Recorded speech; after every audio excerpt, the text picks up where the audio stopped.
வணக்கம். வீட்டுக்கு வீடு வாசப்படி சீரியல்ல சாரு வெளியில வராங்க. அந்த இடத்துல விக்ரம் கம்பெனியில வேலை செய்கிறவர் ஒருத்தர் லெட்டர் எடுத்து கொடுத்துட்டு போறாரு.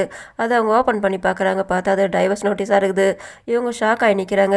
அந்த நேரத்தில் பாட்டி குரல் கொடுக்குறாங்கன்னு உள்ளே வராங்க. இவங்க உள்ளே வந்ததும் வீட்டில் இருக்கிறவங்க எல்லாருமே வந்துடுறாங்க. என்ன லெட்டர்ன்ட்டு கேட்குறாங்க. நான் வேலைக்காக ஒரு இடத்துல போயிருந்தேன். அந்த நேரத்துல தான் இதை எடுத்து இந்த அப்ளிகேஷன் வந்திருக்குதுன்னு சொல்கிறாங்க. அதை பார்த்துட்டு அந்த இடத்துல கண்ணன் அதை வாங்கிட்டு எடுத்து சுற்றுறாரு. குடுறான்ட்டு அவங்க வாங்குறாங்க. அது அர்ஜுன் வாங்கிக்கிறாரு. என்ன லெட்டர்ன்ட்டு கேட்கும்போது, இதுக்கு முன்னால் நான் ஒரு தடவை சும்மா தான் வீட்டில் இருக்கிறேன்ட்டு வேலைக்கு போகலான்ட்டு ஒரு இடத்துக்கு போயிருந்தேன். அதை இப்போ தான் அப்ளிகேஷன் அனுப்பியிருக்காங்கன்ட்டு. அதுக்கப்புறம் இவர் சொல்கிறாரு, நீ எதுக்காக வேலையிலலாம் வேலைக்கு போகணும், நீ வேணா நம்ம கம்பெனியில் வந்து சேர்ந்துக்கலாமேன்ட்டு எல்லாருமே சொல்லிட்டு கலைஞ்சு போய்ட்றாங்க. இவங்க உள்ளே வந்துட்டு அழுதுகிட்டு இருக்காங்க. அதில் பார்வதி வராங்க. நீ சொல்கிறத எனக்கு நம்பிக்கை இல்லை, அந்த லெட்டர் கொடுன்றாங்க. இவங்க கொடுக்க மாட்டேன்றாங்க. அதுக்கப்புறம் அவங்க வலுக்கட்டாயமாக வாங்கி அந்த லெட்டர் பார்க்குறாங்க. பார்த்தா என்ன இது டைவர்ஸ் நோட்டீஸாக இருக்குதுன்ட்டு. அதுக்கு இவங்க சொல்கிறாங்க, ஹோட்டலில் நடந்த விஷயம், அது விஷயத்தெல்லாம் சொல்கிறாங்க. அதனால தான் இவர் டைவர்ஸ் நோட்டீஸ் விட்டுருக்காருன்னுட்டு. அதை கேட்டு இவங்க ஷாக்காக வராங்க. அவர் என்ன டைவர்ஸ் பண்ணுறது, நானே அவனை டைவர்ஸ் பண்ணுறேன், அவன் எப்பயுமே மாற மாட்டான், திருந்த மாட்டான்ட்டு இவங்க கோவப்பட்டு பேசுகிறாங்க. நீ அவசரப்படாத, இந்த கோவத்தெல்லாம் மறந்துட்டு கொஞ்சம் நிதானத்தில் இருக்கும்போது யோசனை பண்ணிப்பார், அதுக்கப்புறம் நீ மனசு மாதிரி நல்ல முடிவெடுன்ட்டு. அப்போ இவங்க சொல்கிறாங்க, இந்த விஷயத்தை வீட்டில் இருக்கிற யாருக்கு தெரியுது வேணா, இது விஷயத்தை வீட்டில் தெரிஞ்சாக்கா எல்லாருமே என்ன தான் திட்டுவாங்க, என் மேலே என்னவோ தப்பு இருக்கிற மாதிரி. ஆனால் அவர் தான் மாறல, அதனால தான் அவர் டைவர்ஸ் நோட்டீஸ் விட்டுருக்காரு. அதனால் இந்த விஷயத்தை யார்கிட்ட சொல்லிடாதுங்கன்ட்டு இவங்க சொல்கிறாங்க. நீ நல்ல முடிவெடு, நிதானமாக யோசனை பண்ணுன்னு அவங்க பேசிக்கிட்டு இருக்காங்க. இதை வந்துட்டு பல்லவி பார்க்குறாங்க. நீங்கள் சொல்லலாம் என்ன, நான் சொல்கிறேன்ட்டு. இதனத்தில் பல்லவி அவங்க ஃப்ரெண்டுக்கிட்ட வந்து ஃபோன் பண்ணி பேசுகிறாங்க. அவங்களோட கல்யாண விஷயம் என்னாச்சுன்ட்டு. எனக்கு மாப்பிள்ளை பார்த்தாங்க, ஃப்ராடுன்னு தெரிஞ்சவொன்னே அதை கேன்சல் பண்ணிட்டாங்கன்றாங்க. உன்னோட விஷயம் என்னன்ட்டு இவங்க கேட்குறாங்க. நான் விஷயத்தை எல்லாத்தையும் பண்ணிட்டு தான் இருந்தேன். ஆனால் அந்த நேரத்தில் கடைசியில் மாட்டிட்டேன் எல்லாம் அந்த பார்வதியால்.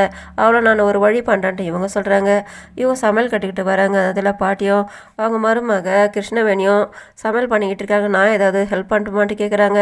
இல்லை வேணாம், அந்த காய்கறி மட்டும் கட் பண்ணிடுறாங்க. இவங்க காய்கறி கட் பண்ணிக்கிட்டு இருக்காங்க.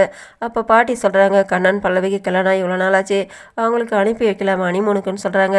அதெல்லாம் வேணாம் பாட்டி, வீட்டில் இருக்கிற நிலமையிலன்ட்டு நீ எதுக்காக அதெல்லாம் நினச்சிக்கிட்டு இருக்க, அதே நினச்சிட்டு இருந்தாக்கா காலகாலத்தில் அதெல்லாம் நடக்க வேணாமான்ட்டு அனுப்பி வைக்கிறேன்னு பேசிக்கிட்டு இருக்காங்க. வேணா பாட்டி, நீங்கள் என்ன மட்டும் தான் நினைக்கிறீங்க. சாரு நைட்லேயே வந்துட்டாங்க இல்லையா, அவங்களுக்கு காலையில் லெட்டரெல்லாம் வந்தது இல்லையா, அது அவங்க வேலைக்கு போகிறதுக்காக வந்த அப்ளிகேஷன் கிடையாது. அவங்க புருஷன் கூட அவங்க சண்டை போட்டுட்டு தான் வந்துட்டுருக்காங்க. அது டைவர்ஸ் நோட்டீஸ் நீடுறாங்க. அதை கேட்டு இவங்க ஷாக் ஆகுறாங்க. அப்படியான்னு கேட்குறாங்க. ஆமாம், இதை நீங்கள் மாமா கிட்ட சொல்லி அவங்கள சந்தோஷமாக வாழ வைக்கிறதுக்காக ஏற்பாடு பண்ணுங்கன்ட்டு இவங்க ஒன்று தெரியாமல் சொல்கிறாங்க. அதை கேட்டு அவங்க மாமியார் ஷாக் ஆகிட்டு விஸ்வநாதன் கிட்டே வந்து சொல்கிறாங்க இந்த விஷயத்தை. அதை கேட்டு அவர் ஷாக் ஆகிட்டு கத்திக்கிட்டே வெளியில் வராரு. வந்துட்டு அவர் கத்திக்கிட்டே சாருவை கூப்பிட்றாரு. எல்லாருமே வந்துடுறாங்க. எதுக்காக அப்பா அப்படி கத்துறாரு தெரியலன்ட்டு அவர் கூப்பிட்றாரு. சாரு வந்து நிற்கிறாங்க. அப்போ உனக்கு என்ன பிரச்சனை, உன் புருஷன் எங்கே இருக்கா, உனக்கு லெட்டர் வந்தது டைவர்ஸ் நோட்டீஸானலாம் கேட்குறாரு அவர். அதை கேட்டு அவங்க ஷாக் ஆகுறாங்க. இவங்க தடுமாடுறாங்க.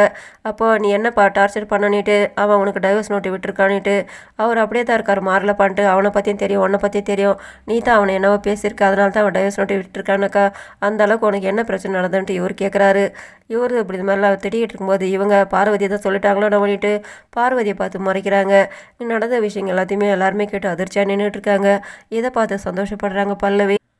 இதே நேரத்தில் அஜய் முதல் தடவையாக ஒரு லாயராக போயிட்டு வாதாட போகிறாரு. அஞ்சலி சொல்கிறாங்க, அப்பா அவங்ககிட்ட இந்த வேலையை கொடுத்துருக்காங்க, இந்த வேலையை நீங்கள் நல்லபடியாக செய்ய வேண்டிய என்ன நம்பிக்கை இருக்குது, நான் உங்களை தேர்ந்தெடுத்தது அப்பா தப்பாக நினச்சிக்கிட்டு இருக்காரு, நீங்கள் அப்பா அவங்களுக்கு கொடுத்துருக்குற வேலையை கரெக்டாக செய்யுங்க, அதுக்கப்புறமா அப்பா நம்மளை புரிஞ்சுக்குவாருன்ட்டு சொல்கிறாங்க. இவங்களும் வெளியில் வராங்க.